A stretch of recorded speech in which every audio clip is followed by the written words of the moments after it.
from PRX. This episode is brought to you by Progressive Insurance. You're listening to this podcast, so I know you've got a curious mind. Here's a helpful fact you might not know yet. Drivers who switch and save with Progressive save over $900 on average. Pop over to Progressive.com, answer some questions, and you'll get a quick quote with discounts that are easy to come by. In fact, 99% of their auto customers earn at least one discount. Visit Progressive.com and see if you can enjoy a little cash back. Progressive Casualty Insurance Company and Affiliates. National 12-month savings of $946 by new customers surveyed who saved with Progressive between June 2024 and May 2025. Potential savings will vary. All right, everybody, it's time to talk about tonight's sponsor, a new sponsor, Drip Drop. You know I love being outside, particularly in the summertime, whether it's running or biking or my favorite activity, taking a long walk. And that's why I love partnering with Drip Drop. Having Drip Drop on hand helps me avoid dehydration before it happens, so I don't hit that low energy or feeling tired due to not being hydrated. Now, Drip Drop is doctor-developed, proven fast hydration that helps your body and mind work better. Think support for busy days, long workouts, summer travel, and everything in between. Because hydration isn't something you just do when you're behind. It's how you stay ahead. Drip Drop uses science-based formulas for rapid hydration so you'll feel results fast while getting 3 times the electrolytes of leading sports drinks. Drip Drop is trusted by firefighters, medical professionals, and over 90% of top college and pro sports teams. And like I said, it's perfect for staying active all summer long. It's fast hydration built with what matters most. Now, all of these products taste amazing. There's 16 original flavors and 8 zero sugar plus options. And oh boy, did I enjoy that fruit punch. I had it before the podcast. No mouth noises. That's the amazing thing. I'm hydrated and I sound good. So this summer, I'm going to make Drip Drop a part of my daily routine. And to make it easy, Drip Drop has flexible subscription options, so you're never stuck without proven fast hydration, whether you're hitting the gym, juggling work, or just trying to keep up with an always-on calendar. And of course, they got a deal for you, everybody. Right now, Drip Drop is offering Sleep With Me listeners 20% off your first order. Go to dripdrop.com and use the promo code SLEEP. That's dripdrop.com, promo code SLEEP for 20% off. Stock up now at dripdrop.com and use that promo code SLEEP. That's Drip Drop. Thanks, everybody. Hey, everybody, this is a classic episode of Sleep With Me, and it covers a couple episodes of The Good Place. And I just want to give you a heads up. There's mentions of CLOW, like WNSs, the ones that, you know, with the red noses. So if any of that stuff might bother you, you might want to skip this classic episode of Sleep With Me. You know, this is an extra episode we started putting out a few years ago to better serve our audience, give you more selection, more content to bring you sleepy joy and delight and help you fall asleep. So there's plenty of stuff out there if you want to skip this one. If you love The Good Place, though, you'll know you know what I'm talking about anyway. And don't worry, it'll be extremely sleepy. So here you go.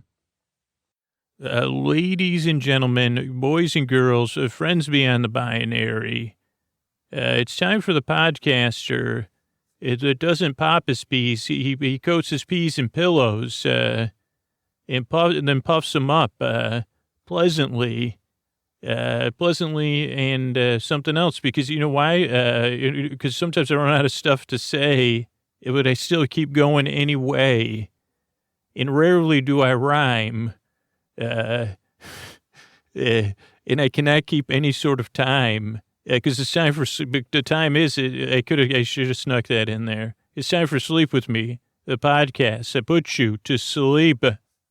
All right, everybody, it's time to talk about tonight's sponsor, Talkiatry. And, you know, I've talked on the show about my own personal mental health journey. And whether it's me or someone I love, it is so difficult. There's so many obstacles, like trying to find a psychiatrist that takes your insurance. And then you got to wait for months. You got to wait for a call back. Or then you try to set up an appointment and they're, no, we're not taking new patients. What should I do? Where should I go? If you've been in that place, I've been there too. and you're not alone. And that's why I love working with partners that have a solution. Talkiatry makes it easy to see a licensed psychiatrist online who takes your insurance in just a few days. Talkiatry is a 100% online psychiatry practice that provides comprehensive evaluations, diagnoses, and ongoing medication management for conditions like ADHD, anxiety, depression, and more. Unlike therapy-only platforms, Talkiatry is psychiatry. You're seeing a medical provider who can diagnose mental health conditions and prescribe medication when it's appropriate. All 800-plus clinicians are in-network with major insurers, so you can use your existing insurance instead of paying monthly subscriptions or out-of-network costs. You can meet with a licensed psychiatrist who takes the time to understand what's going on, builds a personalized treatment plan, and supports you over time with consistent, evidence-based care. Getting started takes just a few minutes. Complete a short online assessment, get matched with clinicians who fit your needs, and schedule your first visit in days, not months. And because you continue with the same provider, you're not starting over each visit. Your treatment can evolve with you, so you're actually making progress over time. More than 300,000 patients have already found high-quality psychiatric care through Talkiatry. Head to talkiatry.com/sleep to complete the short assessment and get matched with an in-network psychiatrist in just a few minutes. That's talkiatry.com/sleep to get matched in minutes. Thanks, everybody. All right, everybody, it's time to talk about the mattress I love sleeping in. We're talking about Helix Sleep, and that's my first question. Do you love the mattress you're sleeping in? Does it fit your needs, your feel preferences, what makes you comfortable? If it's not a solid yes, go to helixsleep.com/sleep and take the Helix quiz and find a mattress that you will love. Every time I'm away from my Helix this summer, I miss it. And then literally I start laughing when I get in bed now because it's holy cow, I love this mattress. It's so comfortable. And one of the main reasons it's comfortable is I took the Helix quiz and I got matched with a mattress that fits my needs, my feel preferences, the fact that I get hot when I sleep, that I like to sleep on my side and my stomach, that I like something firmer. You deserve a mattress that you laugh when you get in because you love it. So you say, hey, I missed you a lot. Not only that, Helix comes with a 120-night sleep trial, a lifetime limited warranty. There's free shipping and seamless delivery. Helix delivers the mattress right to your door with free shipping in the U.S. They have the Happy with Helix guarantee, so you can rest easy with seamless returns and exchanges. The Happy with Helix guarantee offers a risk-free, customer-first experience designed to ensure you're completely satisfied with your new mattress. And Helix is the most awarded mattress brand, tested and reviewed by experts like Forbes and Wired. And of course, they've got a deal for our listeners. So go to helixsleep.com/sleep for 27% off site-wide, exclusive to our listeners. That's helixsleep.com/sleep for 27% off site-wide, exclusive to our listeners. Make sure to enter our show name after checkout so they know we sent you. That's helixsleep.com/sleep. Take that sleep quiz. Let me know what you got matched with. Thanks, everybody. Hey, everybody, this is Drew Scooter, and I just want to lay out some of the goals I have for Sleep With Me, which really haven't changed much in the history of the podcast. So my biggest goal is not to put you to sleep, but to bring you some comfort, relief, some peace of mind, some good company in the deep, dark night, a friendly distraction, maybe bring you some sleepy joy and delight so you could fall asleep. But if you can't sleep, or it's really difficult, or whatever it is that you're dealing with, that you know somebody's there for you, somebody's there with you, that you could just listen to and you don't really have to pay attention to. Because that's what I always wanted my whole life, particularly when I was younger and I couldn't sleep at all, was just some kind of comforting presence to help me fall asleep or to get through the night. So those are the main goals of the show. I'm not sure if you share any of those goals. If you already do, you're saying, yes, Scoots, you've done all that for me. Spread the word about the podcast or sign up at sleepwithmepodcast.com/plus so we can keep doing that. And I guess the secondary goals of the show are to make sure the podcast is free for anyone that needs it, who couldn't pay, or for anybody to discover it, maybe just like you did, not knowing it's out there, not knowing what it's like until they try it out a few times and they say, holy cow, I had no idea this would work for me, but I'm so glad I found it. Or for people that just need the podcast every once in a while, when they're going through a really, really tough time. Those are the secondary goals. And I guess the third level goals is I'd like to keep making this show long into the future. I'd like this podcast to keep coming out on a regular basis. So if any of those goals, the primary goals of the show, the secondary goals of the show, or the third level goals of the show resonate for you, if any of those goals impact you, could you please consider supporting the show in one of those two ways? It's so powerful. And then you could be a part of those goals coming true. You could say to yourself every single night, I let 5 people know about the podcast. I let 1 person know about the podcast. Or, and this is the truth, my $60 a year changed the entire history of Sleep With Me. My $240 a year, my $7 a month. It's what makes the difference between the show being here for free for people to discover it, to bring people that sleepy joy and delight. And I'm so proud of that. Either one will change the future of the podcast, will make all those goals come true. Just like our first episode was you make my dreams come true. This next episode coming out, this episode is a community effort, really. And if you want to be a part of that community effort, please consider supporting the show by spreading the word or supporting it directly. Thanks. Oh, Mystery Bart, a lot of people help out on the show. Who are they? Chris Posty Poster Song sounds like an earful. Wrote the theme song. Edits episodes too. Carl W. the Legend. Also edits episodes. Ashley, Kenny, Scotty, Jennifer. Runner. Eric and the team at Astound are on the website. I am the Mystery Bard. I do the lullabies, yeah. I do commissions at jonathanmann.net. I'll write a song for you. Any reason at all. You can tell me the story and I'll make it personal. You see the kindness shine straight on through when the listeners form their own Facebook group. Keith, Stacy, Sarah, Julie, and Jennifer. These are your moderators. Get support dear Scooter on Patreon. Buy the merch and support the sponsors. You can find anything you want at sleepwithmepodcast.com. And we're so proud that we could dance. Rusty Biscuit, Lois, Hannah like banana. Leah does the transcripts. Thanks, Mr. Bart. Don't forget, if you haven't heard about Surprised by Scooter, if you're spreading the word about the show, you're tagging me in social media or emailing me through the form on our website, I'm going to surprise some people who are spreading the word about the show, just letting people genuinely know about their experience with the podcast, with subscriptions to Sleep With Me Plus, maybe a personal video, maybe some stickers, who knows? So get out there and be surprised by Scoots. Thanks, everybody. What do you say we get on with the show? Hey, are you up all night tossing, turning, mind racing, trouble getting to sleep, trouble staying asleep? Well, welcome. This is Sleep With Me, the podcast that puts you to sleep. We do it with a bedtime story. All you need to do is get in bed, turn out the lights, and press play. And then put your phone, wherever you want to put your phone. Even face down, and it'll still play. You also have gone off track already. Maybe I'll talk about the smarts, that kind of stuff. But first, I got to get to where I am. Oh, okay. Turn out the lights and press play. I'm going to do the rest. What I'm going to attempt to do is create a safe place, a place where you feel welcome, where you feel affirmed, where you feel like you're going to be treated with dignity and respect. But most of all, where you feel like, hey, you really do deserve a good night's sleep. A place I try to create and smooth and pat and rub down and say, hey, come on in. I'm here. I'm going to try to help. What I'm going to do is send my voice across the deep, dark night.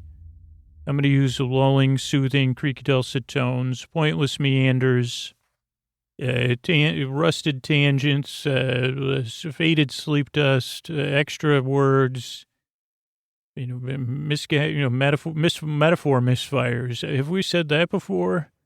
If I was a video game, that would be like one of the things that happens to throw something extra at you. It'd be like, oh no, you're having a metaphor misfire. Your metaphors have misfired. I don't know where to go after that. But if you're new, here's the thing. If you're new, I'm glad you're here.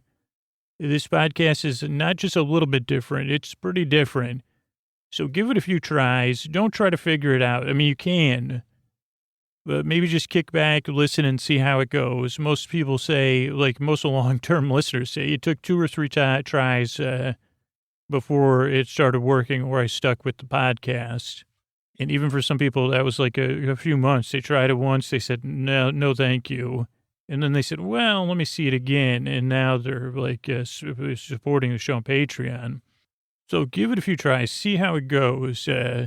And here's the thing. Here's the structure of the show. First few minutes are business. That's how we keep the show going, is the sponsors and the patrons at the top of the show.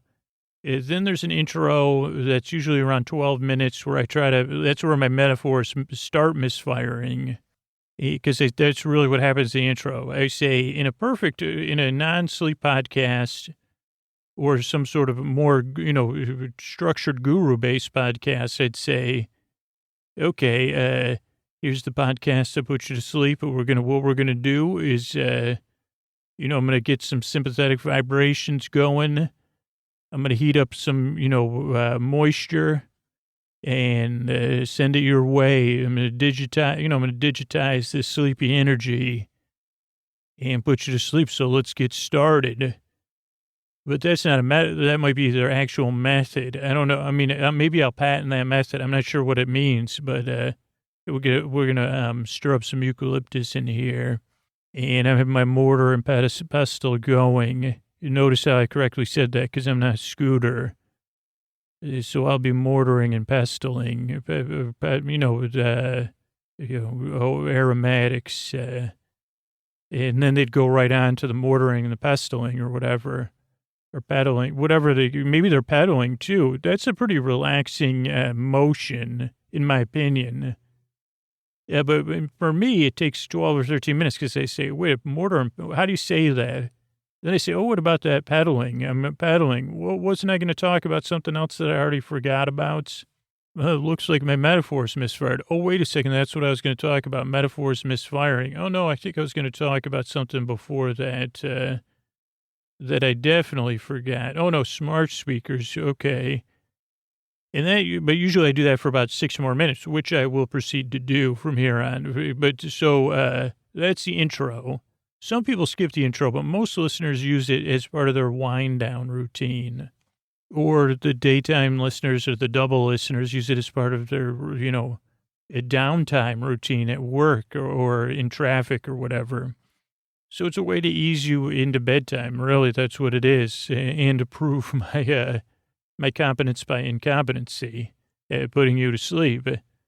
Yeah, that's the intro. Then tonight, after we'll have some business between the intro and the show to keep the show going. Then we'll talk about The Good Place, episode 13. Oh, lucky number for us that love comedy and the characters. And just a little note for our listeners, The Good Place went so well as far as my ability to watch it multiple times and be immersed and mesmerized, really, by all the work and brilliance that go into that program on all the different levels, that we are going to, I have decided that when season 3 starts up, we will be returning to The Good Place for season 3. And we'll go back to the season 2, I guess, before season 4, next summer or next spring.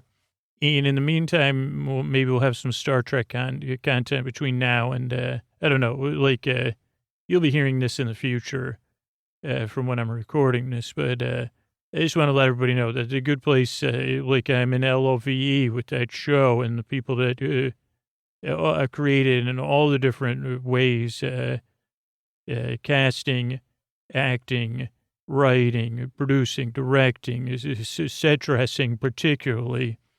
So that's good news. Where was I? Okay, so we'll be talking about The Good Place later. Mostly, if you're new, we'll be talking about things like wicker balls, sculptures. I couldn't read my handwriting, and then I said, what is that? Is that a sculpture? Oh, yeah, it's a sculpture. Sofas, couches, bow ties. These are a few of the things I'll be covering. And then, just like when we did other content, I say, that makes me wonder. like, wow, wow, wow, wow, wonder why, this thing or that.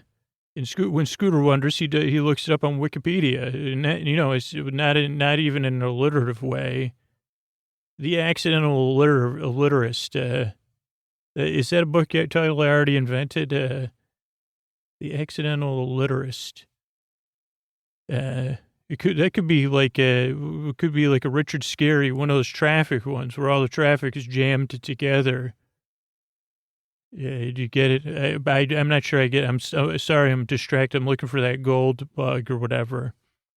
Anyway, back to the intro. Oh, no. So, yeah, then we'll talk about the good place. Then we'll have a thank you and good night. And if you're new, I think I've already demonstrated my ability to go off topic. But here's the thing. You don't really need to listen to me if you didn't figure that out already. But you can kind of listen to me. You can totally listen because I'll be here all the way to the end to keep you company. But if you choose to, you could, let me drift away, or I'll let you drift away, or I'll stay at your side, walking side by side. Ideally, as you drift off into dreamland. But here's the flip side of that is that you're under no pressure to fall asleep. I'm going to be here till the end, talking about the good place and things I thought about or wondered about the good, about things about in the good place. And, like groundbreaking things like, what's frozen yogurt or what's ice cream, that came up a couple weeks ago. So that's it. I'm here to help. And yeah, I definitely have misfiring metaphors. I was going to say, if you have a smart speaker, why did I think about smart speakers? I thought I'd be able to talk about those for a while. I think with your phone, an Apple phone, you can say, hey, SIRI, subscribe me, or you could say, I think you could say play Sleep With Me podcast, and she will subscribe you or start playing it. And I know with the Google, you just say, hey, then GOOG, however you spell that, play Sleep With Me podcast. And then you could put a sleep timer on it, and you could also do it with the ALX, like the Alex with an A at the end one. You say, hey, play Sleep With Me podcast. That's all you got to do. And they say, hey, set a sleep timer. I mean, the good thing is they'll play them back to back. So you could say, hey, set a sleep timer for 75 minutes or 8 hours. So give it a try. I thought I had a metaphor in there. Or, for hundreds of thousands of dollars, I could get a paper towel tube and come over and do that. I mean, the starting price is pretty expensive. And I just hold the paper towel tube to my mouth and do live versions of the podcast. But right now, so far, the only person I've done it for is imaginarily do it for Little Messy. And if you follow the podcast, that didn't go so high, even though it was only a thought experiment. Even my thoughts said, Scoots, you with the paper, I didn't have, that's probably why, though, I didn't have a paper towel tube in my imagination. But you, the billionaire, this goes wrong with my other ideas, like warming people's bathtubs, mostly generally ultra wealthy. Yeah, get in your bathtub. And believe me, I talked about this many times. Like, I'll have my own entrance and exit, or we'll have a way you'll never know I'm there. But you say, hey, I'm going to take a bath at 4:30. And you don't have to worry about the time or anything. Or believe me, this is all like top of the line stuff. We know what we're doing. But then I come in and I get in your bathtub. But, don't worry about that part. Don't like it, but it'd be human warmed. So that way, it's just a luxury type thing. And I've had clients lately that say, well, I'm just going to if it's human warmed, I don't even need the water in there because I just wanted to do some thinking anyway. And now that the tub itself is warm, it's pretty good for just sitting and thinking in there. That's an add-on product for customers. I mean, I've never thought about combining the two businesses, but now I'm thinking, because if the bathtub's empty, they could just be sitting in there. And believe me, you should see some of these bathtubs. Holy cow, I say, that's like, I could so there's plenty of room. So I could get the paper towel tube and be like, okay, well, this is yet another add-on. where I was trying to make a metaphor about the podcast and then maybe smart speakers and then misfiring metaphors. And things are so misfired that now I'm holding a paper towel tube in my mouth. Not in my mouth, sorry, to my mouth. Of course, you could always request that we, cover it in gold foil or whatever, platinum, quote unquote foil. And then I'll say, I'll be doing the podcast, maybe more of a drone if I had a paper towel tube. But you'd say, well, is that a smart speaker? No, that's more of a snooze speaker. It's a scoots. It's a scoot speaker, snoozy scoot speaker to put us to sleep. Yeah, he just, we have him on retainer because I don't know why, actually. You know what? Cancel that service. What are we thinking? I thought he was just a bathtub warmer. And also, what are we thinking with the bathtub? Okay, sorry, put myself out of business there. But that's good because I can be here with you to keep you company. And you know why I make this show is because I've been there. Sleepless tossing and turning in the deep, dark night. So all I want to do is help. So if you're new, give the show a few tries. As I said, see if it helps. It doesn't work for everybody. The creaky dulcet tones, they tend to have to grow on you.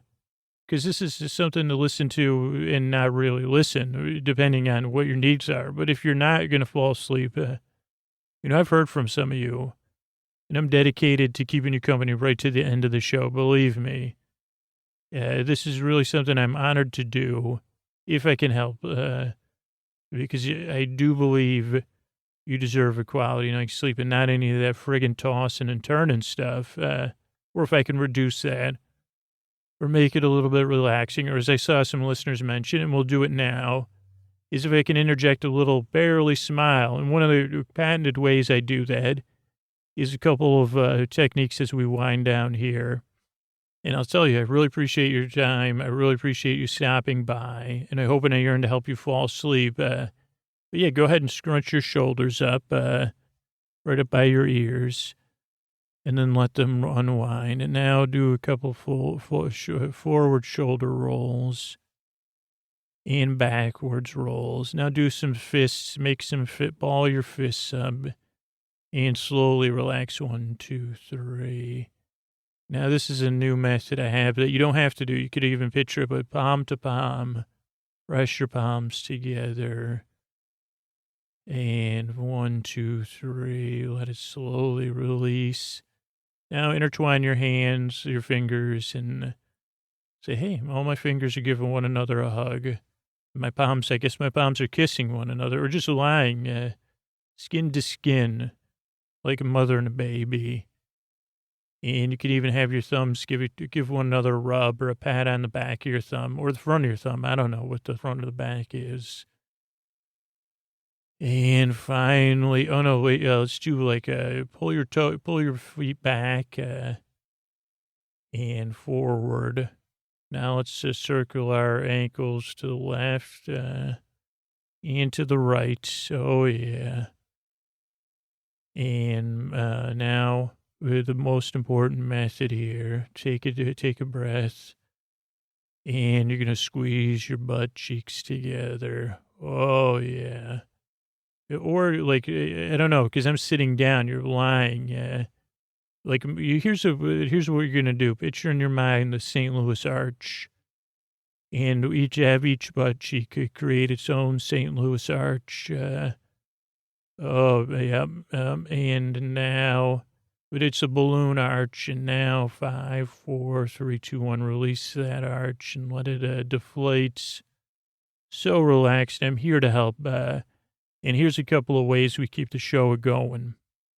Hey, everybody, Scoots here, and I'm checking in with you in the deep, dark night, and I'm talking about my goals for the show. And my goal is to have this podcast here and free for anybody to discover it, for anybody to count on it, so that it can help people. People like you in the deep, dark night. Bring you comfort, bring you relief, maybe bring you sleep. Maybe sleepy joy and delight. Maybe it lets you feel less alone.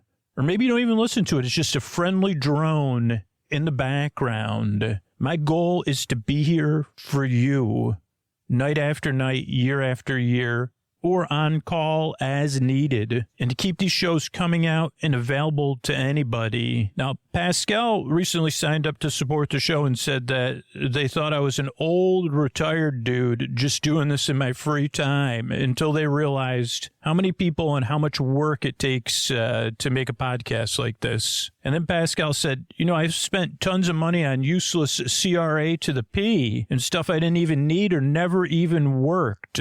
Man, I have to support this podcast. It's common sense. So if you share those goals, if you want to be a part of this thing, like Pascal, this show has brought you comfort, relief, made you feel less alone in the deep, dark night. You do like it being around. You do want to see it here long into the future. Please, right now, consider supporting the show, because if you're the one almost ready to go, you're the only one listening. It really does come down to you. If you share those goals, supporting the show right now. And that's by going to sleepwithmepodcast.com/plus, signing up to support the show, or writing yourself a note, putting it on where you get out of bed to spread the word about the show or support the show tomorrow. So I'd love it for you to be a part of this, either by spreading the word or supporting the show at sleepwithmepodcast.com/plus. Thanks. All right, everybody, we're talking. Oh wait, I got to start. I'll be right back. I didn't start the episode on the old Amazon thingamajig. Hold on. All right, now I'm back here. I got everything I need to keep you company now. We're covering episode 13, Michael's Gambit of The Good Place, season 1. And ideally, I'll announce this during the intro and on social media a few times, but I have decided my love of The Good Place is so strong, and this happened with Game of Thrones, is that we are going to pick up right when season 3 begins with more Good Place coverage. So between now, when you hear this episode, and The Good Place, we'll have some, in between, maybe just a few Star Trek episodes. And then when season 3 starts, I think we'll have a weekly release of The Good Place. But we'll see about that. We'll see. But yeah, I've just been enjoying it so much. It's such a well done, just a brilliant show. And then next, whatever that is, spring, we'll return to Good Place coverage. We'll do season 2. So we'll have to wait a little bit for season 2, but you can enjoy it on your own. You can listen to the Good Place podcast, the official one. And so we start off episode 13, Michael's Gambit. And a kid comes up to Michael. Michael's working in what do we want to say about this? He has an adding machine on his desk. I have it paused right now. And he has a lot of stamps. He's working in what looks like a bank. There's even a banking safety person there, an older gentleman with a Wilford Brimley-esque mustache. Not very good posture. He's inside of work zone. Before they had cubicles. This is pre-cubicle era. To Michael's left, I don't know if that's his inbox or his work, but he's got a giant pile of work. This is no computers. He has one of those things with a Rolodex style card system. He has a desk calendar. So very traditional. He's got his blotter. Look, it looks like right now he's working in some sort of older book, maybe a ledger. He has 6 desk drawers, maybe 5. In 6 total, like 3 on the right, maybe 2 larger ones, file-sized drawers on the left, and then a center drawer. His chair does look pretty comfortable, an older chair. So again, the set design, amazing as always on this show. But a kid comes up to him. He calls him Mike. Also on Michael's desk, he has a plaque that says, "You don't have to be immortal to work here, but it sure helps." I don't know if I think that probably is a hint. I don't know, though. And the young kid is Dave, who seems to be his supervisor, even though he's young. And, you also see a bank vault. A lot of cool stuff to look at, like some sort of time travel or ethereal subway or something through a bank vault. Something big guy fly solo. We see, so Mike gets his shot at the big leagues. Architects only. We see the sign. We see the a light shining through on his desk. And then we see Michael's face in the present time, looking daydreamy and morose, daydreaming. Chidi and Tahani are still in their fedoras from last episode, which is crack up. And Michael and Sean, they go behind. They say, hey, make a decision here. And they go behind into Eleanor's bedroom and close the clown doors. Oh, no, Michael just goes in there. At some point, Sean's in there, though. And we hear the clown music. Yeah, I think that's it. Then the episode opens, chapter 13, Michael's Gambit. And let's see, is that the clown from the opera? We'll find out about that later. Jason gets the best joke early on, a few back-to-back jokes, but then he nails it. He says it's basic consequentialism. The morality of an action is solely judged on its consequences. Yeah, that's when his characters, like, I love it when he can kind of be on both sides, like his brilliance shines through. He also says, Jianyu, the amazing, incredible monk, which reminded me of that incredible edible egg ad campaign, which just got relaunched. Maybe they'd sponsor a podcast. Jason, on his hand, he has a giant ring on. I guess his wedding ring. Eleanor says when Chidi and Eleanor are talking, Tahani says it's like two beef eaters on a tea break. Sulfur, oh boy, I can't, horse dog. I don't know what any of this says. I cannot read my writing, and it doesn't even make it. Wither Tahani, that's another, what does this say, though? Oh, black wire sculpture. I was like, what does this say? Black wire sculpture. First time I noticed it in Eleanor's house. I think it's a horse or a dog. It's a black wire sculpture. I said sepulcher. Isn't that some weird word? Oh, no, sculpture. Really get a lot of shots of her apartment and different things that even I didn't notice. The places we didn't get to spend some time. Maybe next season we will, or season 3. Jason apologizes, a pretty quality apology to Tahani for kind of, messing up her game. Something. It was dry. This is the highlight of the season for me. This writing is so good and so deep and so loving. I don't know. Eleanor says to Chidi, I was dropped into a cave and you were my flashlight. Wow.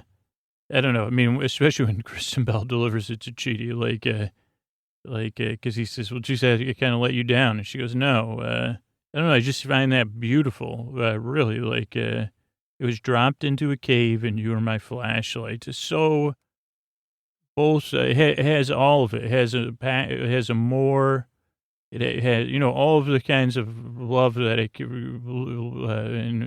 that I can't remember whether they're Greek or Latin. It has it all. And, even Sophia or whatever, because, Chidi is wisdom. Real Eleanor knocks on the door 3 times. She knocks 3 times, Eleanor does. Michael and Sean are talking about Michael's possible retirement in front of the two color clowns.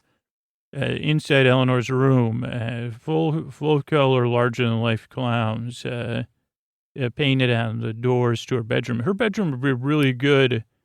I don't know about the airflow, but you could get her bedroom very, very dark, which is what you're supposed to do.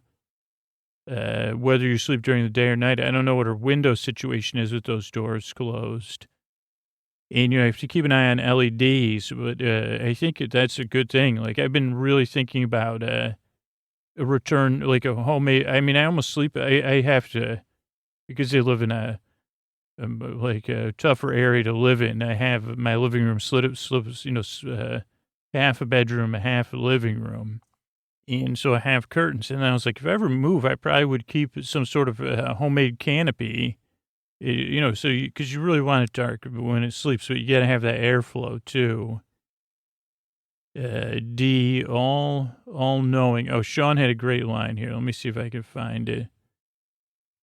Let's see. Oh, yeah. Sean says, I'm just the all-knowing judge of all matters in the afterlife. That's good. Then we see Mike and Val. Michael's working at his new architecture station. Val, a coworker, she gets coffee. Michael says, yeah, we have regular and antimatter. He's working on blueprints. What does it say? Michael Hug? Michael something. He's also wearing a thin, regular necktie, which I said, what in the heck? A good job. She says, why do they make French vanilla? And then he starts a bold new plan for his new neighborhood. I guess that's his Gambits. Let me see. He says, let's see, don't you get the feeling we could be doing it all differently? I mean, it's always the same. You know, we get the names, come up with the designs, move on to the next one. We never even get to be there to see how fun it is. And Val says, don't rock the boat. Just try to do a good job. And Michael says, a good job. And then maybe is what gave him the idea. Then we go back to Eleanor's. Everyone's trying to figure out who's going to go to the bad place or not. Tahani's like, me and Chidi will go. He's like, it's not a couple's retreat. Then there's a lot of funny stuff. Move on, Chidi. Then there's Robot Lover. And as everyone's arguing, you can see the light bulb go on over Eleanor's head. And then she kind of takes command. And she goes, yo, Mikey. Come on out, Sean, Mikey, or whatever, as she figures everything out. And if this is your first time watching, I mean, this is a spoiler, but if you watch the first season spoiler free, as I got to, it was such a good payoff. It was like you knew something was not right the whole time, and there was so much misdirection that to me, I mean, I was like, maybe I suspected it, but, it was just such a fun ride. And she says, yeah, me and Chidi will go down to the bad place. She goes, let's do it. Right as rain, someone says. Call the train. And let's see, buzz off. Bomba John shows up. And it says, buzz off, Bomba John. Let's do it to do it. I don't know. Oh, yeah, let's do it. Me and Chidi, let's do it. To it. Let's do it to it. And then she explains everything. After they kick Bomba John out, she goes, Joe, this is, you'll know if you watch. And Michael has a great laugh. He says, oh, man. And he can't believe it. He passively aggressively knocks a cactus off a fake side table that looks like a log. He says, this is a cluster fork. Jason says, oh, dip. Then real Eleanor comes in without knocking this time. Her true name is Vicky. Then we have a flashback to Michael's big pitch. This is where, so he brings out a board. He's pitching to the rest of the Bad Place crew. And he did a lot of pausing. I wasn't able to get everything written down, but he brings up a cork board with, as he explains his test run, that's going to be Eleanor, Chidi. It goes Chidi on the left. Let's see, if it was a what do you call that thing? A compass, it would have been Chidi on the west, Eleanor in the north, Jason in the east, and Tahani in the south. And there's all notes interconnecting them. Under Eleanor says, as only child, Arizona born and bred, petty, selfish, lacks empathy. And this is Eleanor will frustrate Jason by trying to control his behavior. Jason will make Eleanor fear getting sent back. Jason Mendoza, DJ from Florida, below average intelligence, no all impulse control. And then Eleanor and Tahani. Eleanor will get attention Tahani craves from Chidi and Jason. Tahani's perfect and flawless. Will make Eleanor feel insecure. Jason will torment Chidi by being his exact opposite, impulsive and inconsiderate. Tahani will heighten Jason's worries by holding parties and parading him around. Jason will make Tahani miserable by not talking or giving her the attention she desires. Chidi represents all the things Jason dislikes. Let's see, Tahani, judgmental socialite, mega fundraiser, major family issues is what it says under her. I couldn't get Chidi. I could never get it. Maybe I'll get it on this watch. I could pause it. But Michael says 1,000. This will go on for 1,000 years. And then Sean says, I wouldn't give it 6 months. Here's this big pitch. He says, let's make the human afterlife more fun for us. It's time to innovate. He has a 14 million point plan. Even the headshots are hilarious and really good. Sean has something about pulling, which is good. He says, I took a good place, Janet. Glenn's there, our favorite person to observe. He makes a lot of eye movements. I couldn't tell if he's throwing shade or he's actually interested. Yeah, so that was cool. 14 million point plan.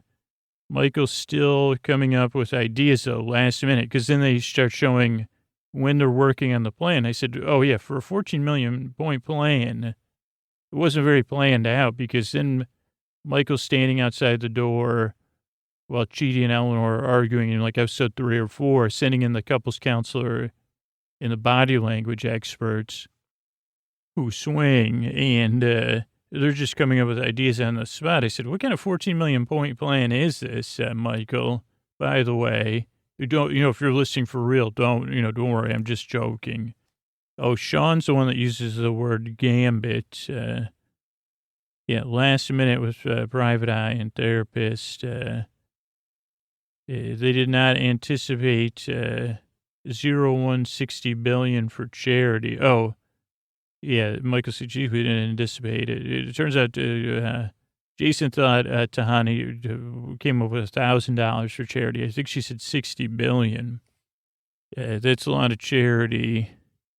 Notifications, only real goal.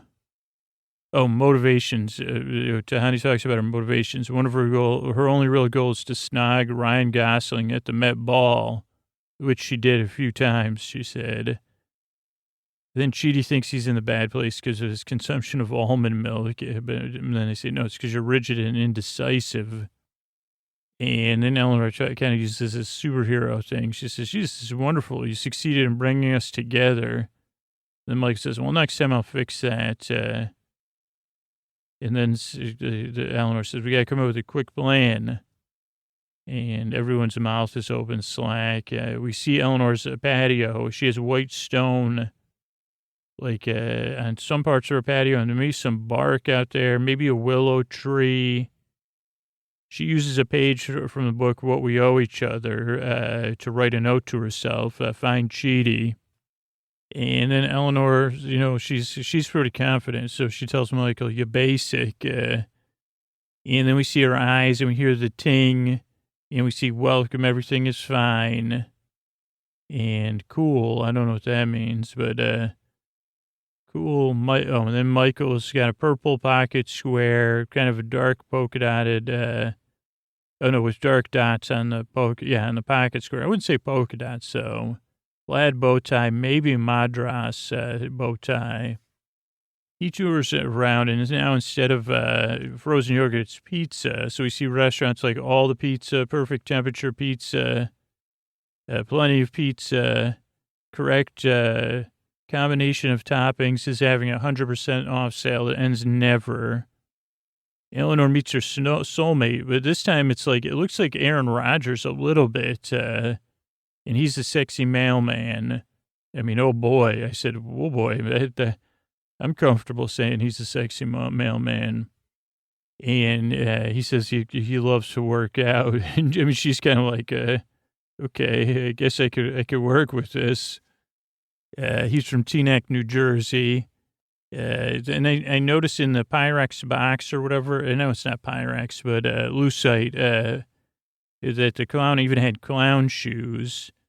Then in this new reality, Janet's in a green outfit instead of her kind of teal or whatever is that, teal and purple or, it's, I wouldn't say it's a pea green, but it's like a pea green-like color. And then the season ends with Eleanor saying, "What the fork is it, Cheaty?" I think we'll see the end of it here, but I think that's how it ends. But this episode was very reference heavy, so we'll get a lot of references to go over. First is the meaning of the word gambit, Gambit, which has a couple different meanings. It's a noun.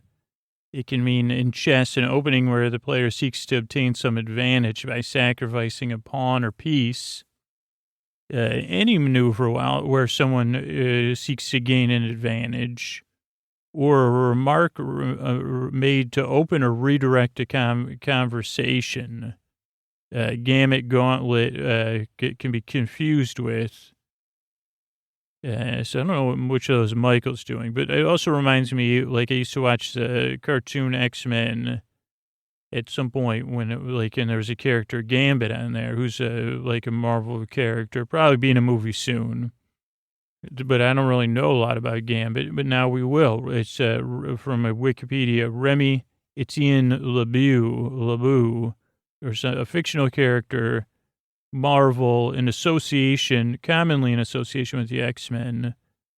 It was created by Chris Claremont and Jim Lee, drawn by Mike Collins.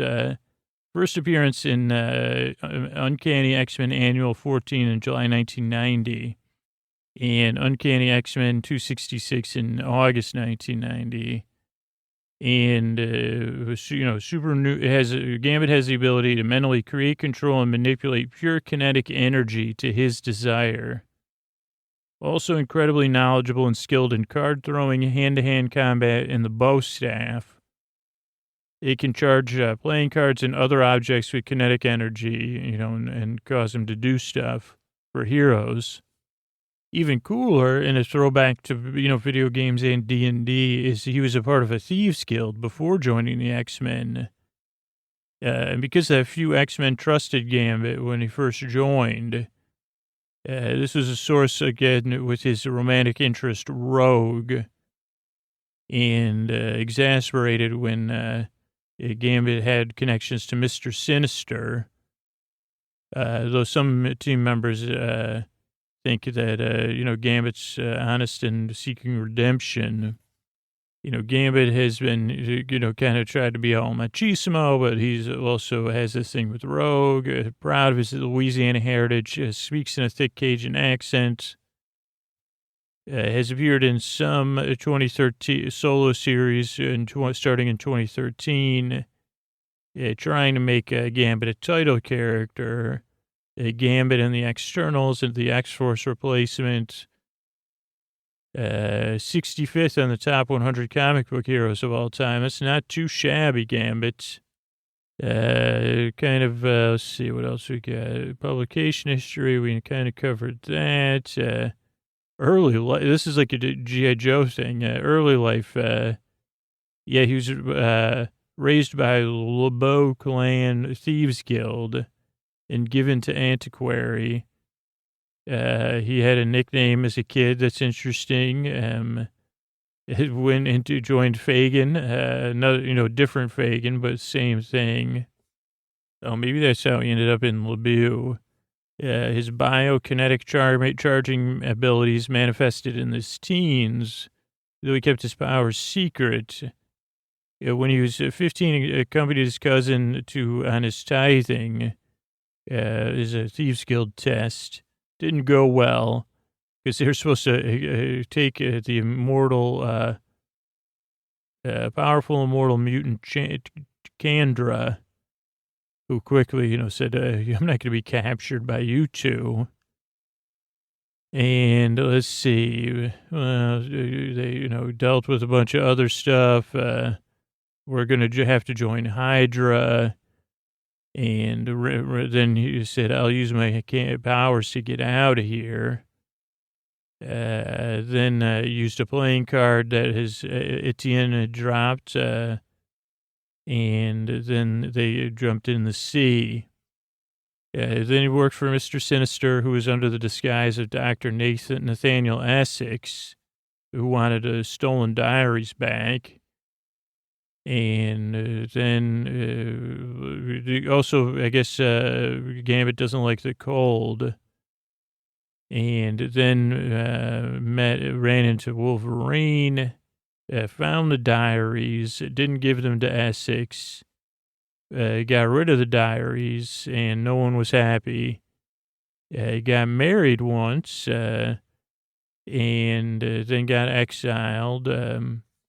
Went back to Mr. Sinister, who modified Gambit's power, making him less powerful but more able to control his powers.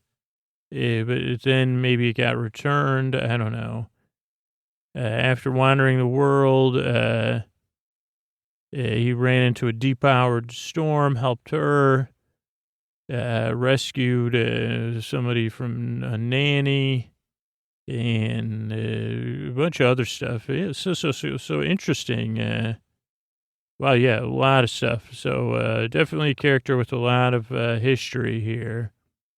And cool. I mean, I just remember from the cartoon that was on only for too short a time. Now, how about that opera with the CLOWN in it? Pagliacci, I think it's the G silent, those scoots. Oh, thank you, opera brain. Literally translated to clowns, an Italian opera with a prologue and 2 acts, music and libretto by Leon Caviallo,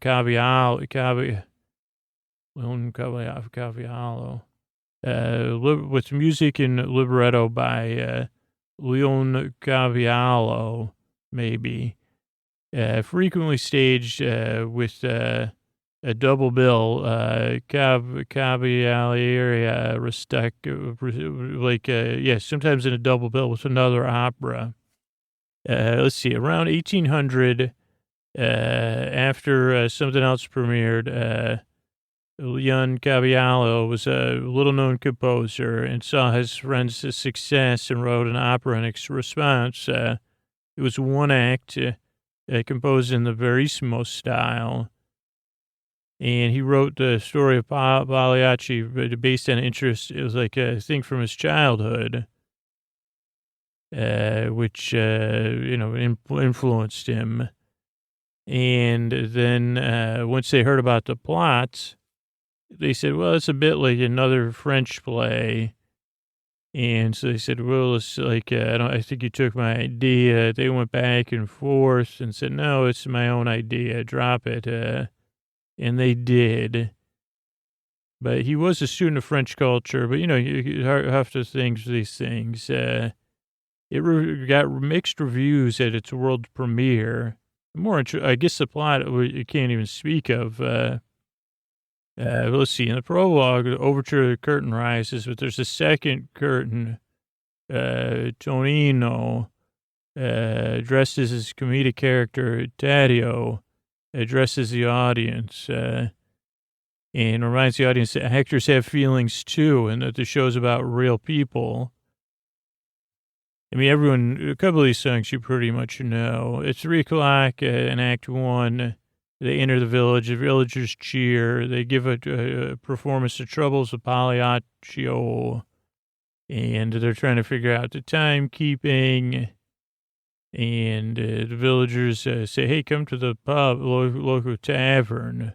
Tonio stays behind.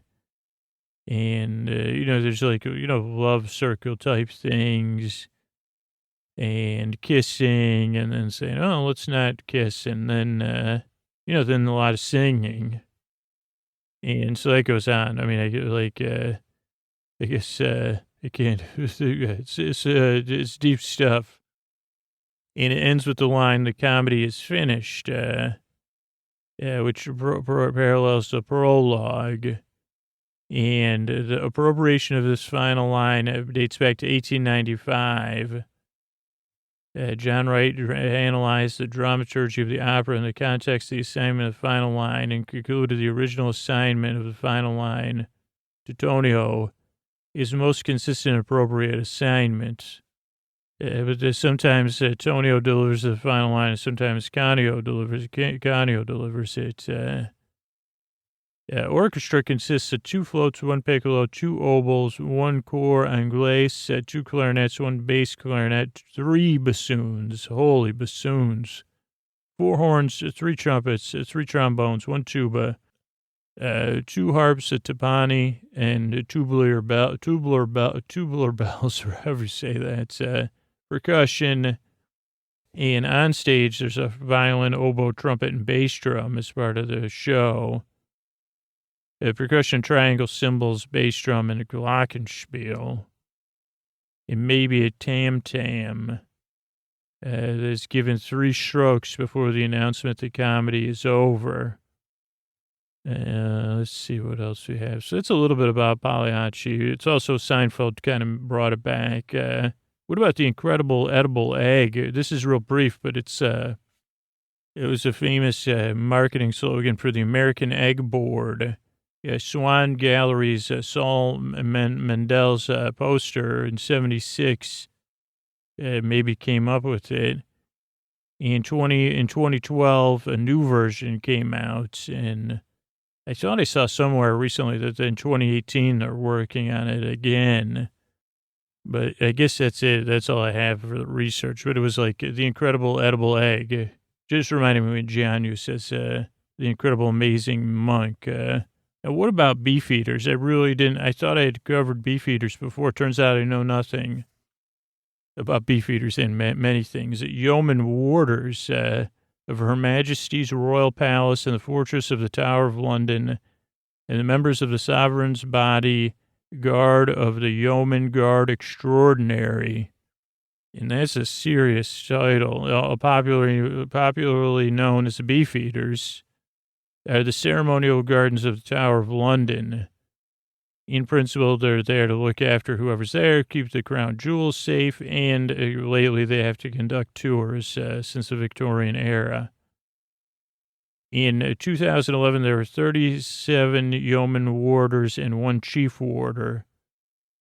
All warders are retired from the armed forces of Commonwealth realms and must be former warrant officers with at least 22 years of service. So you can't just get this job. They also must hold the long service and good conduct medals. They're often referred to incorrectly by the yeoman of the guard, which is actually a distinct core of something else. They are a separate entity. Gilbert and Sullivan's opera, The Yeoman of the Guard, is set in the 16th century, before the 2 corps were split apart, and concerns what are today the yeoman warders. Also, I think there was a band that, like, Jerry Garcia was in once, with, like, the yeoman warders. Maybe, I don't know. Maybe I'm making that up. I try to think who else would be in it. Let's see. Beef eater is from uncertain origin. So maybe in the 17th century, a slang term for English in general. The earliest connection to the royal household is a reference to the Yeoman of the Guard by Cosimo III de' Medici, the Grand Duke of Tuscany, who frequented the court in 1669, said the yeomen of the guard eat a lot of beef. Might as well be called beef eaters.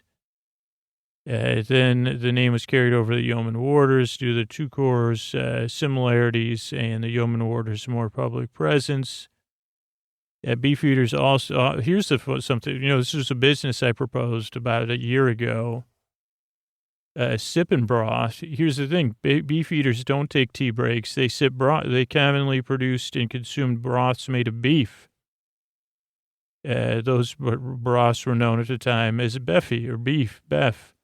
So they were into sipping broth, which is a new thing one day, where you'll go, instead of going tea tasting or having an adult beverage, you'll go someplace and you'll have some sipping broth, or you'll buy it at Trader Joe's. Let's see, what else do we need? The Tudor yeoman orders were formed in 1485 by King Henry the Seventh, the first monarch of the Tudor dynasty. The Tudor rose is part of the badge they wear today.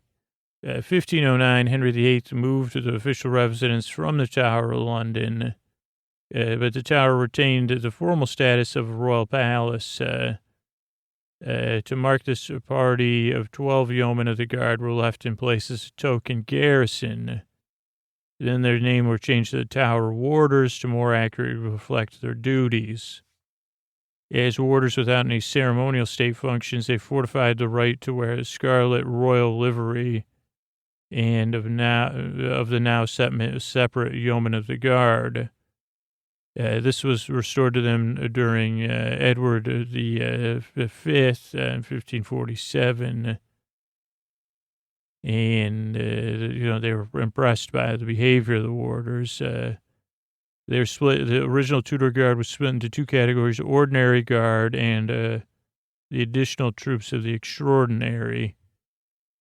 Something. Current composition, we said 37 plus the boss.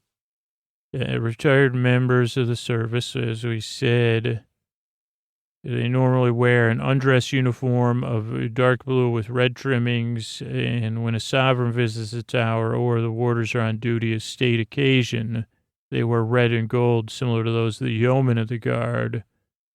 These uniforms are referred to by the yeoman warders as Tudor state dress. What are you saying? They get to live there? They and their families lived in tied accommodation inside the fortress, paying council taxes and rent. They must own a home outside the fortress to occupy when they retire. What a deal. I mean, I guess maybe not because you got to live there. But I would love a tour like that. A community... the Tower of London is made up of the yeoman warders and their families, the resident governor and officers, a chaplain, and a doctor. They participate in the ceremony of keys every night. In July 2007, Moira Cameron became the first female yeoman warder, and she had joined the Army in 85 at age 20, and at age 42, she qualified as a warrant officer class 2 to become a yeoman warder. So that's about time. Yeoman Warder Raven Master. Holy cow, I'd like to just be called just Raven Master is not, oh wow, holy Game of Thrones, to maintain the welfare of the ravens of the Tower of London. And they've been there since King Charles II. And legend maintains that if the ravens ever leave the tower, it's not good, just like in Game of Thrones, I think, maybe. The Yeoman Warder Raven Master. Maybe that was if Jerry Garcia ever played Dungeons and Dragons. That's what he asked to be called. Here's another thing that came up was blueprints, which I don't know a lot about. You see them, and I wonder, what the heck is a blueprint anyway? It's a reproduction of a technical drawing, documenting architecture or engineering design using a contact print process on light-sensitive sheets. Introduced in the 19th century, it allowed rapid and accurate reproduction of documents used in construction and industry. It was characterized by light-colored lines on a blue background, a negative of the original. The process was unable to reproduce a color or shades of gray. Various base materials have been used for blueprints. Paper was a common choice, linen, vellum or something, polyester film, mylar. It has been displaced by a Diazo white print process or large format Xerox, photocopiers. But those are usually called prints or drawings. It can also more formally refer to just anything like a floor plan. In 1861, Poitevin, a French chemist, found that ferro du galate in gum is light sensitive. Light turns this into an insoluble permanent blue. A coating of this chemical on paper or any other base is used to produce an image from a translucent document. So that was coated onto paper from an aqueous solution and dried. And the coating was yellow. In darkness, it was stable for up to 3 days, clamped under glass in a light-transmitting document in a daylight's exposure frame, similar to a picture frame. put out into the daylight, requiring a minute or two under the bright sun, or 10 times that under overcast, or you could use ultraviolet light, and the transmitted coating converts to a stable blue or black dye.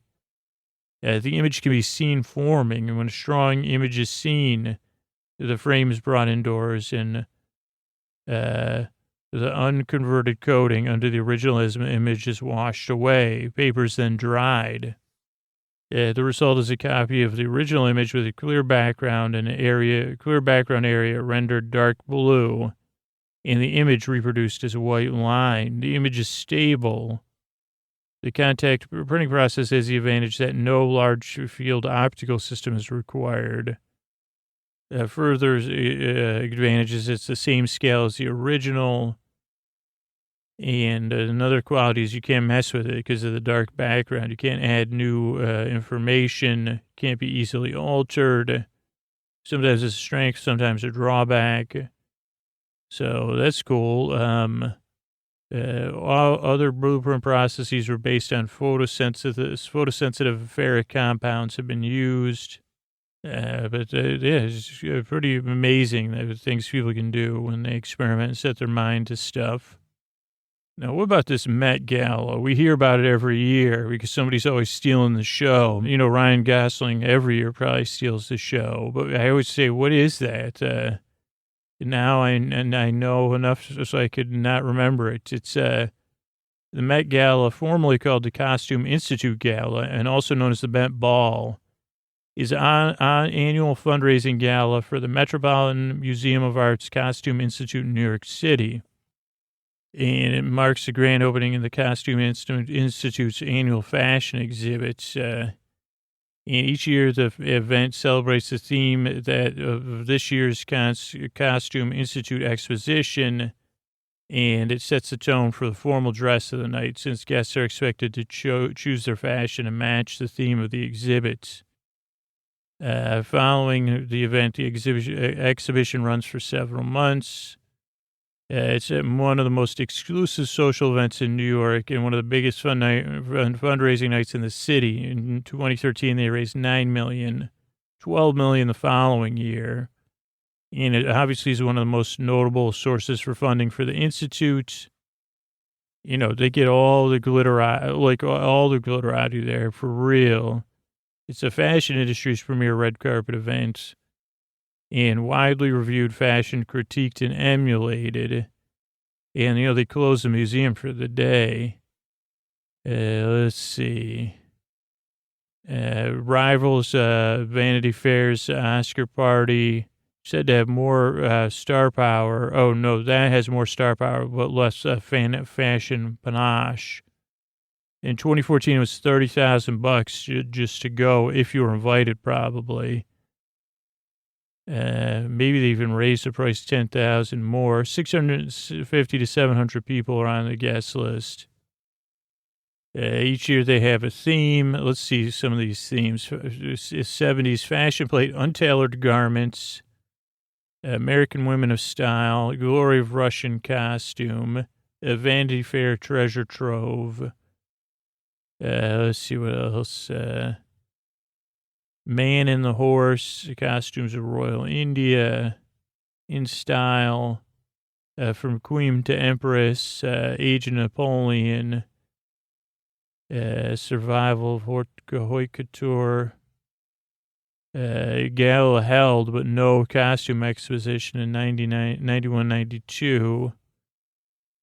Diana Vreeland, Christian Dior, Gianni Versace, Cubism and Fashion, that was 1998, Rock Style, 99, Jackie K, 2001, 2003, Goddess, the Classical Mode, 2004, Dangerous Liaisons, House of Chanel, Tradition and Transgression in British Fashion, Superheroes, 2008, Model is the Muse, American Woman, Alexander McQueen, Schiaparelli and Prada, Punk Chaos to Couture, Charles James, China Through the Looking Glass, Manus Ex Machina, Ray Kubo, The Art of In Between, and this year, Heavenly Bodies, Fashion in the Catholic Imagination.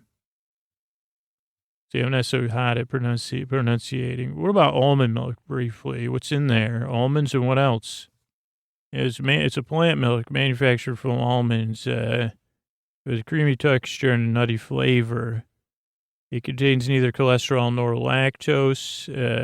Some vegans like it, some lactose intolerant, people that don't like dairy. Comes in different flavors, can be made at home.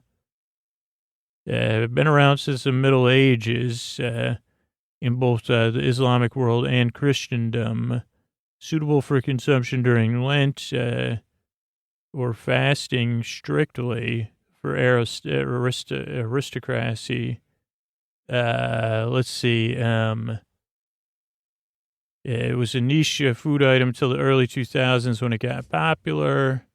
Surpassed soy milk in 2013. 2014, 60% of plant milk sales. It doesn't tell me what's production. Oh, here we go. Grinds almonds in a blender. You strain out the almond pulp with a cheesecloth. With water. Okay, so it's just water soaked with almonds. It could be it would. I mean, that's good to know. And I guess I probably did know, and I forgot. I said, "Oh, it's just a water." So I said, "Oh, maybe I just forgot it for that reason." What about willow trees? What do we need to know here? They're abundant watery bark sap, heavily charged with different things. Large fibrous roots. Roots readily sprout. Their leaves are typically elongated and frequently with serrated edges. Most are deciduous, a few semi-evergreen willows. A couple in the Mediterranean are semi-evergreen. All buds are lateral, no terminal buds, single-scale buds. The trees that are your buds, what do you call it? Willows. I like willows. What can I say? But I want to get these last two. What about Madras? Madras. It's a lightweight cotton fabric, typically patterned texture and plaid design, used for summer clothing, such as pants, shorts, dresses, and jackets. It takes its name from where it originated in India. It can be in plaid patterns, regular cotton, seersuck, patchwork, cutting several Madras plaid fabrics into squares or rectangles and sewing them into mixed plaids. And let's see, it must be hand woven, a fragile, short staple of cotton fiber that can't be combed, only carded, and resulting in bumps known as slubs, which are thick spots in the yarn that give it its unique texture. The cotton is hand dyed after being spun into yarn and woven and finished in some 200 villages in the Madras area. So that's just a little bit about Madras, and then we fly all the way back to Teaneck, New Jersey to find out just a little bit about Teaneck. What are a few facts about Teaneck, New Jersey? It's in Bergen County, suburb of the New York City area, metropolitan area. Population 39,776 in 2010. And its population was up 1.3% from 2000. Second most populous in the Bergen County, behind Hackensack.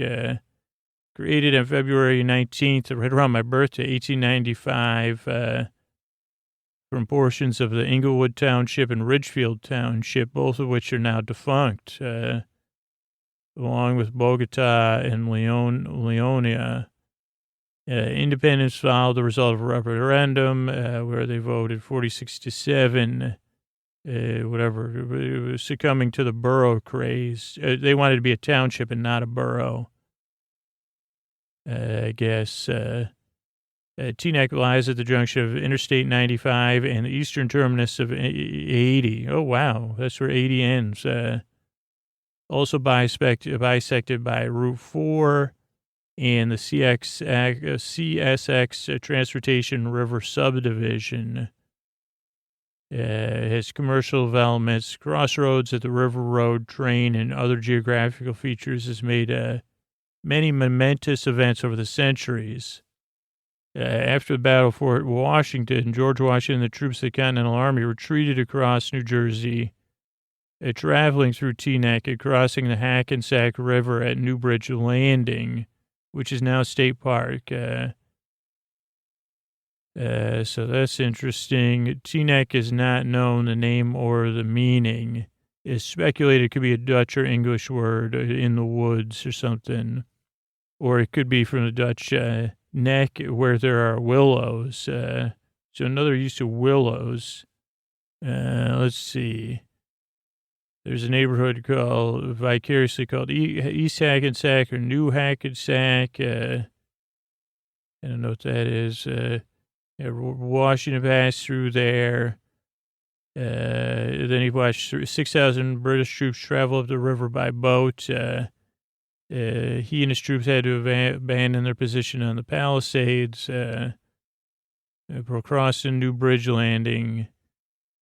This is what the soldiers, ill-equipped, led Thomas Paine to compose a pamphlet, The American Crisis, which he said, get your act together. After the revolution, it became a quiet farm community, and fruits and veggies were brought to Patterson in New York City. Largest estate in Teaneck belonged to William Walter Phelps, son of a railroad magnate, and a New York City merchant. Now it's the site of the municipal government complex. So that's a little bit about Teaneck, New Jersey, willows, and some other stuff. And that concludes our season of The Good Place, which was good. It was good to be here. Good to be in this place. Good night. Hey, everybody, this is Scoots, and I'm just kind of running through here as I tuck you in. I've been trying to talk about the goals around the podcast, right? I don't know if you're hearing this and you're new, or you only listen once in a while, don't worry about this part too much. But if you're one of those that are super listeners, those are people that listen longer than a year, listen to more than 2 or 3 episodes a week, listen all night long, or fall asleep fast. 40,000 of those listeners, and you listen about 10 to 40 times more than a regular listener, because a regular listener just comes to the show when they need it, at the start of the school year, when they change jobs, when they have their first child, when something big happens in their life and it takes them a few months and they need the show then, and then they know they can count on the show and the next time something like that comes up. Those people count on the show, and people that aren't in a position to financially support the show count on the show, and people that are just discovering the show for the first time count on the show. But if you're one of those super listeners, if I can't get you and about 400 others, so 1% of super listeners in 2 years, I don't think the show will be around. I'll be honest with you. So we could really use your support if you're a super listener. And actually, your support will change the future of the podcast at this point. Either way, like if you spread the word about the show, it'll help us grow. And when the show grows, more people benefit from it. The show will grow supporters that way. If you support the show directly, if you're a super listener and you're in a position where you could cut back on one of the streaming services, or you can already afford to support the show, your $60 a year, your $120 a year, your $240 a year will make the difference. Particularly right now, the show's in, it will. It'll either make the difference, your $7 a month of the show being here in 2 years, or if you put it off, that's about the thing we're looking at right now. At least as far as, anyway, I don't want to get to that point, but I don't think we need to. Because we only need 1 out of every 100 super listeners to support the show, and it'll be fine. But if we can't get that 1 out of every 100, 1 out of 100 super listeners, but I think everybody thinks that it's somebody else or that they'll do it tomorrow. And that never hasn't, it just isn't the case. So I don't know if you're listening right now. I thought I was going to lay out the goals. Where did I get off topic or did I already lay them out? Well, my goals, I don't know if I've achieved them. In these post rolls, I'm like a little more freeform. My goals with the show is to bring you relief, to bring you comfort in the deep, dark night. So if you're still listening to this, don't worry. Got hundreds and hundreds of other episodes, multiple episodes coming out every week, story-only episodes coming out every week now. Past 2 years, we finally reached the goal of having 5 different things come out every single week in the listener ad-supported versions of the show so that you have stuff. So, yeah, that's pretty cool. And what was did I have a point? Now I got mixed up. But my goal is for the podcast to be here, to bring you comfort in the deep, dark night, to bring you relief, to bring you distraction, to bring you sleepy joy and delight, to either help you fall asleep or to know somebody's there to be with you when you can't sleep, that you could count on, that's there to distract you. That's the biggest goal of the show, is to be there for you and for people around the world that count on this podcast. That's what the show really means to me, because I record the podcast now in the same room I couldn't sleep as a kid. And even though I was in a house of people, even though I shared the room with my brother, I felt like I was on my own. And I just wanted to know someone was there that understood what that was like, to just sit with me and to offer me some kind of relief. And that's not, I mean, it's really not possible except through the magic of podcasting. And that's why the show's so important to me and why I get so strong feeling about this stuff. So, yeah, so there's that. That's the biggest goals of the show. Second biggest goal of the show is that it's free for anybody to find it and to use it and discover it, like just like you discovered the show.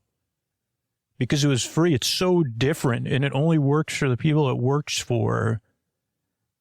It being free, and being able people to be able to take 2 or 3 tries to get used to the show makes all the difference, right? And it's out there free now for anybody to discover it, that it's going to help. Because it only helps the people it helps. I think I keep saying that again and again and again, but it's like no one has any idea that something like this exists until they find it, and that they may have a vague idea that something like this would help them, but until they see it helps them. And the only way that works is the show's free and available for them to find it. And then there's people who just can't support the show for whatever reason. And they count on the show too. Some of them are super listeners, and other people just discover the show when they need it. They listen to it time to time whenever they need it. Maybe I already talked about that too, but having the show free makes a big difference in a lot of people's lives. And then I would love to keep working on this podcast, keep making new episodes, stay on as the host and all the other work I do on the show. I'm not ready to let go of this podcast. I'm not ready to give up on it. And every time I kind of push, I'm trying a little bit different now to be as clear as I can. Like, what's in it for you? To feel great and amazing, right? The relief and the comfort in the deep, dark night you get from this show on a regular basis, and somebody else out there. In fact, 99 other people out there, their comfort and joy and delight. Like if you're an all-night listener and you support the show, you're supporting it for 99 other all-night listeners. If you fall asleep fast, you're supporting it for 99 other fall asleep fast listeners. And then all the other people that listen the regular listeners, the non-super listeners. But yeah, like realistically, those low-level goals, I guess I already mentioned the goals. I think this is my second thing. Those are going to be the ones that are going to be the toughest over the next year or two. Because, I don't want to move on from the show or turn it over to another company or something like that. I love the challenge of making this podcast and being here for you. So if you're listening right now, you are the only person listening and paying attention right now, particularly if you're a super listener. Please consider supporting the show directly at sleepwithmepodcast.com/plus, sleepwithmepodcast.com/plus, or by spreading the word about the show. If you're a super listener, consider letting a person know on a regular basis. Because once you hit 100 people, then one of those people will be able to support the show, and you'll change their life too. You'll be the person bringing people sleepy joy and delight, comfort in the deep dark night. So thanks so much.